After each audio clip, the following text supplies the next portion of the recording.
Hi everyone, welcome back to a new episode of Quick Guide. Today in this video, I'm going to show you how you can download your Reddit application on your Android device. Watch the video till the end. To download your Reddit application on your Android device, firstly open up your Play Store.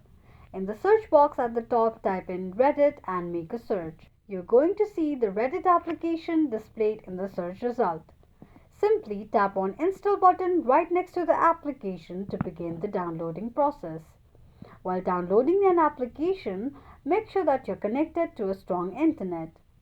After installation process is completed, tap on Open button to launch the application. Open the application and that is how you will be able to download your Reddit application on your Android phone quickly and easily just in few steps. If you have any thoughts or queries, let us know in the comment section.